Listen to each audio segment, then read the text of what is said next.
Finally Congress वालों को यह पता लग गया है कि बगैर तेजस्वी यादव के बिहार में उनकी कोई हैसियत नहीं है और वो अब ये मान चुके हैं कि भाई इतना कुछ करने की आवश्यकता नहीं है, तेजस्वी यादव ही हमारे मुख्यमंत्री होंगे। मतलब जल्द ही वो सीएम फेस का अनाउंसमेंट करने वाले हैं और इसकी वो जल्द ही घोषणा भी करेंगे। कांग्रेस की अकल ठिकाने आ चुकी है कि भाई ज्यादा से ज्यादा सीट पे चुनाव लड़ने से कुछ नहीं होता है, आप कितनी सीटें जीतते हैं ये ज्यादा इंपॉर्टेंट है। और बगैर तेजस्वी यादव आप 10 सीट भी नहीं जीत सकते। ये है कांग्रेस की असलियत और शायद अब कांग्रेस अपने असलियत से रूबरू हो चुकी है। अब पूरी कहानी क्या है, और वो कांग्रेस जो तेजस्वी यादव के खिलाफ बोल रही थी, वो कांग्रेस जो तेजस्वी यादव को मुख्यमंत्री मानने से लगातार इनकार कर रही थी, अचानक से उसका हृदय परिवर्तन हो गया है। पूरी कहानी क्या है सब कुछ आपको विस्तार पूर्वक बताएंगे, समझाएंगे, लेकिन उससे पहले मेरा परिचय जान लीजिए। मेरा नाम है रजत और आप जनता जंक्शन देख रहे हैं। कहानी 2020 से एक बार फिर से शुरू कर देते हैं। 2020 में हुआ यूं था कि कांग्रेस जो है वो 72 सीटों पे चुनाव लड़के मात्र 29 सीटें जीती थी और जब 29 सीटें जीती थी तो कांग्रेस वालों का कहना था कि आरजेडी ने अपना वोट ट्रांसफर नहीं करवाया। अरे भाई साहब, जब आप आरजेडी से ही लड़ रहे हो महागठबंधन में होने के साथ साथ, तो आरजेडी के वोटर आपको क्यों पसंद करेंगे? जो तेजस्वी के फैन है वो आपको आखिरकार क्यों वोट देंगे? और इस बार भी कुछ ऐसी स्थिति बन रही थी। मतलब कांग्रेस को लेकर अभी भी वही माहौल है जो आरजेडी वाले हैं कि भाई साहब, तुम आरजेडी में होने के बावजूद भी, आरजेडी के साथ होने के बावजूद भी तेजस्वी यादव को सीएम नहीं मान रहे हो, तो जहां से आपका उम्मीदवार उतरेगा वहां से तो हम हरवा ही देंगे ना उनको। क्योंकि आप तो कहते हैं कि जब पूरा विधायक जीत जाएगा, उनका एक बैठक होगा, तब डिसाइड होगा कि मुख्यमंत्री कौन होगा।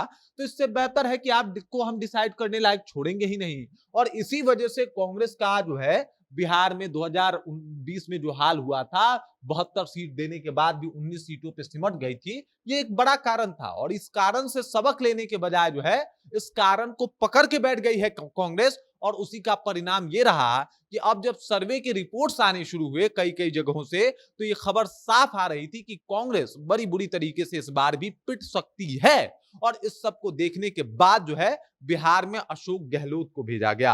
अशोक गहलोत आए हैं, लालू यादव जी से बातचीत हुई है। लालू यादव बैठ के समझा रहे हैं कि बाबू ये बिहार का चुनाव है, इसे हम ही समझ सकते हैं, आप नहीं, या फिर कोई कांग्रेस का नया चेहरा नहीं, कृष्णा अल्लावरू नहीं, बल्कि ये समझ सिर्फ मुझे है और मैं जानता हूं कि बिहार में कैसे चुनाव लड़ा जाता है। लालू प्रसाद यादव का मानना है कि भाई कांग्रेस को ज्यादा से ज्यादा सीट देना कहीं ना कहीं वेस्टेज ऑफ सीट है। इससे पहले जो है इनके बारे में खुलासा प्रशांत किशोर ने कहा भी था कि भाई जब 2015 में इनको ज्यादा सीटें दे दी गई थी तो लालू यादव ने कहा था कि ये तो 20 सीटों पे मान जाने वाले लोगों में से हैं, इनको इतनी ज्यादा सीटें देने की जरूरत क्या है। और अब देख लीजिए, अब कांग्रेस को जो है वो अकल ठिकाने आई है और लालू यादव से अशोक गहलोत के मिलने के बाद अब मान चुके हैं कि भाई साहब सीएम फेस जो है वो तेजस्वी यादव ही होंगे और कोई नहीं। इस बात का जिक्र जो है वो तेजस्वी यादव ने अपने सोशल मीडिया अकाउंट पे भी किया है कि भाई साहब अशोक गहलोत जी से बातचीत हुई, कांग्रेस के बड़े बड़े नेता थे वहां पे, कृष्णा अल्लावरू भी शामिल थे और सब लोगों ने अब मिलकर डिसाइड किया है कि सीएम जो है वो तेजस्वी यादव होंगे। तेजस्वी यादव के नाम पे कोई मतभेद नहीं होगा, कोई मनभेद नहीं होगा और इनको सीएम मान लिया जाएगा। इसके पीछे बहुत बड़ी कहानी है। कांग्रेस इसलिए झुक रहा है क्योंकि वाकई अगर कांग्रेस अपने वजूद की लड़ाई इस बार लड़ रहा है तो सबसे पहले तो उसे सीटें जीतनी होगी और ये बिना आरजेडी के कांग्रेस के अकेले की बस की बात नहीं है। ये सब लोग जानता है कि कांग्रेस उस तरीके से बिहार में प्रदर्शन नहीं कर सकती। अगर आरजेडी का साथ ना मिले तो कांग्रेस के लिए कई सीटों पे बुरी तरीके से करारी हार का तो सामना करना पड़ेगा ही। इसके अलावा उनका अपना प्रतिष्ठा बचाना जो है वो मुश्किल हो जाएगा। और इसी वजह से अब जब इनको पता चला कि भाई साहब अगर जो है मतलब बिना तेजस्वी यादव के हम लोग सोच रहे हैं कि भाई पूरा माहौल बना लेंगे, प्रेशर पॉलिटिक्स कर लेंगे, पूरा एकदम अपना रुतबा और जज्बा रहेगा, डिप्टी सीएम चाहिए, मन करेगा तो सीएम बना लेंगे, तो अब ऐसा नहीं चलेगा। जो बाकी जानकारियां आ रही हैं, अंदर खाने से खबर आ रहे हैं, वो ये बता रहे हैं कि कांग्रेस को अब पता चल चुका है कि उनकी हैसियत कितनी है और वो क्या कुछ बिहार में कर सकते हैं।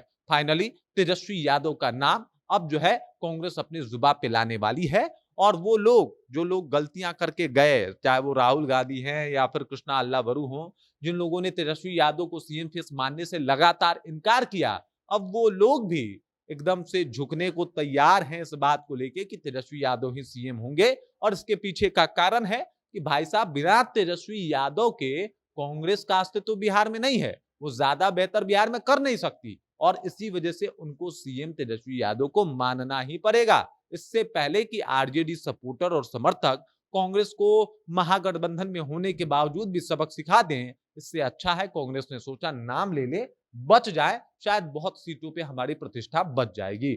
बाकी इस खबर, इस जानकारी को लेकर आप क्या सोचते हैं, आपके जहन में क्या कुछ चल रहा है, कृपया कमेंट कीजिए और अपना विचार हम तक पहुंचा दीजिए। बाकी आप देख रहे हैं जनता जंक्शन और मेरा नाम रजत है।